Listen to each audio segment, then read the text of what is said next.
Welcome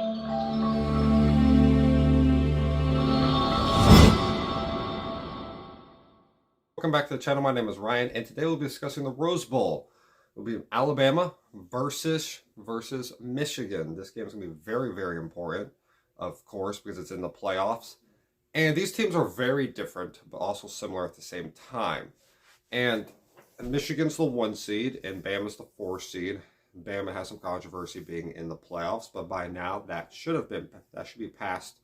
Feelings of all that should be passed on by now. We're here, and right whenever these were announced, Michigan was not happy. Michigan was not happy to see this at all because they were probably thinking they're going to get Florida State in a pretty simple matchup.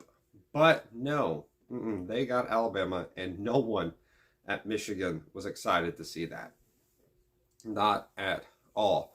And this matchup is not good for Michigan. It's really not. But they can still win it. Alabama fits them more, but it's not an easy matchup at all. Not at all. Michigan is 1.5 point favorite right now. It's going to be played on New Year's Day. It's at 5 p.m. It's the first of the 2 matchups between the playoffs. And last time Michigan was in the playoffs, which was just last year, things did not go well. Things did not go well for them at all. It was against TCU. They choked very badly against TCU. They had a lot of mistakes. A lot of them were honestly on the offense. One of them was fumbling at the 1 yard line. Probably should have been a touchdown, but he did lose the ball at the 1 yard line. And then the opening drive of the game, I'm pretty sure, was a pick 6. Like, you can't make those mistakes. You just can't make those mistakes. And then you had a horrible game defensively. Quentin Johnson went crazy. Max Duggan went crazy. The run game went crazy. I mean, everything just was... There was no reason Michigan should have lost, but they did. So, yeah, and then the year before that, they lost to Georgia badly. That Georgia team went on to actually beat Alabama in the playoffs, and that was the last time Bama has been in the playoffs because they did not make it last year. This year's matchup is very different than Texas and Washington's matchup. This matchup is strength versus strength.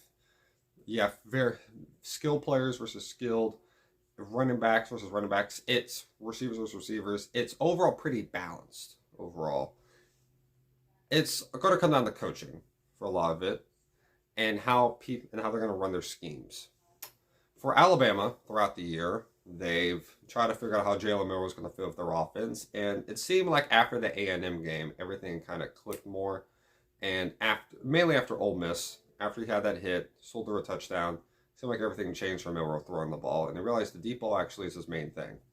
So Jermaine Burton, Isaiah Bond were the 2 main guys. They send them deep and go make plays. And they've done that to an elite level. And because of that, Jalen Milroe has played very well. He's made a lot of good plays of his own. He's made a lot of great plays, actually. But having receivers like that who showed out, is very impressive. Jermaine Burton reminds me of Mike Evans a little bit. He gets underrated, undervalued a lot, but he still makes a lot of great plays that a lot of people just don't talk about. For Michigan, though, they have a very good secondary. The only time they've really struggled in the secondary was against Ohio State, but they still made big plays. I mean, they ended the game off an interception based off some pass rush that they got, but they ended the game off an interception. That interception before against Maryland, they struggled a bit, but Maryland just throws the ball only, so you're gonna have some miscues there. And then Penn State was a complete other failure against Michigan. Drew Aller sucked, and it was mainly because of how Michigan played them. Michigan on offense, though, that's going to be the main thing for them. Defensively, I'm not going to have much worries about Michigan. I think they're able to get the stops that they need to. But offensively, you're going to have a problem of Michigan's main thing whenever they get a lead, whatever, is they put their big set out, give the ball to J.J. McCarthy, and let Donovan Edwards and Blake Corum run out this clock. They did it. They did not throw a pass in the second half against Penn State. They ran most of the clock off against Maryland. They ran most of the clock off against Ohio State. They will run the ball through you if you don't load up the box and if you give them an early lead. The problem with that, though, is that Alabama is really good at stopping the run whenever they are showing run. Like Tennessee, Tennessee's one of the best rushing offenses in the country. I think might have been number one in the SEC. They got stuffed. They got stuffed the whole second half when they tried to. Georgia, they got stuffed. They couldn't go anywhere. They forced them to pass, and they were able to a bit, but it was a little bit later on. And after that turnover that Georgia had, that just sent everything downhill. It was Milroe and Alabama's offense was able to keep up. With Michigan, they're going to have to have guys make plays. It's going to kind of remind me of Ohio State versus Michigan from last year. Whenever they had to go to Ohio State and win, they have to have a guy like Cornelius Johnson, who made 2 70-yard touchdowns off of passes because of blitzes. They was able to make one-on-one coverage, get open. McCarthy can throw a good deep ball, especially when they're open. You can get a guy, you open, just get it to him. That's all you got to do. Someone's got to be able to do that. I'm not sure who's going to be able to do that. Because this coverage that this Bama has, you have Terrion Arnold, you have Kool-Aid McKinstry, you have Caleb Downs. This is a very good secondary of theirs. So it's going to be tough for them to do. And they're not going to have a lot of time because you have Chris Braswell and you have Dallas Turner on the edge. This offensive line for Michigan is very good. So it's going to be a battle between strengths. Battle on the outside, battles on the front for both teams. It's going to be very tough. Talking about Bama offensively, the main thing Milroe has, the main thing the Bama has offensively is Milroe's ability to make plays. Jalen Milroe is phenomenal making his own plays. One thing people don't really talk about is that most of the plays he makes are rolling out and throwing. He's not just a runner. To start off the year, he was mainly just a runner. Last year, when he played, he was mainly just a runner. But when he rolls out, he kind of looks to throw more. He can make a lot of running plays, but there's only been one game I can specify that says he only did that. He only ran, which was against LSU. And when he did that, he had like 4 touchdowns running the ball over 100 yards. He was very good in that department. It's going to be interesting to see how Michigan plays this because they have a very good defensive group. They can get after the quarterback. They have good linebackers. But do they have the speed to keep up with him? I don't think so. That's going to be a lot of things. But you can do a 2 QB contain, which is what Georgia started off doing. And then but at one point, Milroe just diced them up.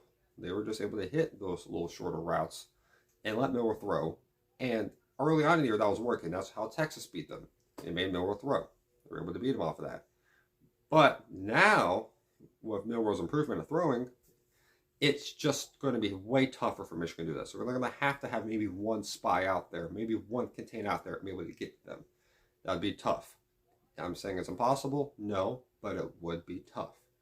Running the ball, it's not their strong suit. It's not Bama's strong suit. Their strong suit is letting Milroe make a play. But just running the ball through them has not been their best thing. It's definitely not the worst thing. I mean, Roydell Williams has been very good. Jace McClendon, he had an injury against Georgia. I mean, before the Georgia game. Hopefully, I think he'll be back for this game. That'll make a difference.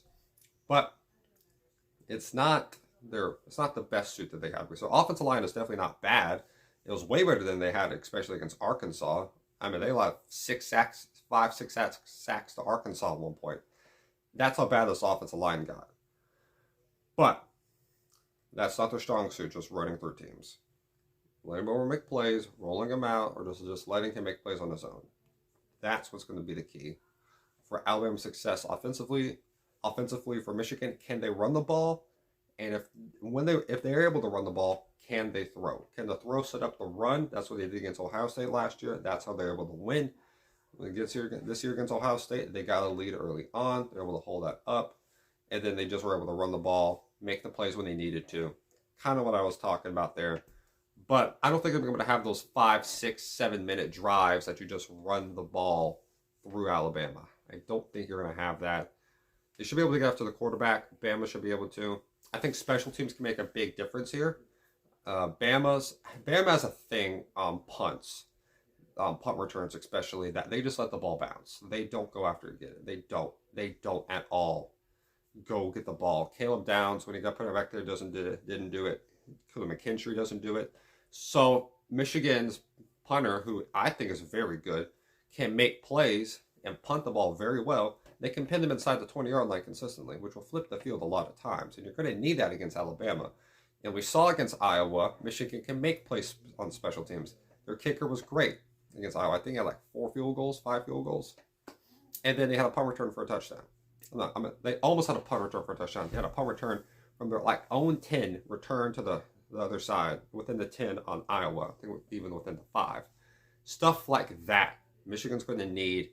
I think this game could be close, but Bama's track record in the playoffs are way better than Michigan. They will have Harbaugh back, but Harbaugh being on the team has not made much of a difference when it comes to playoff success.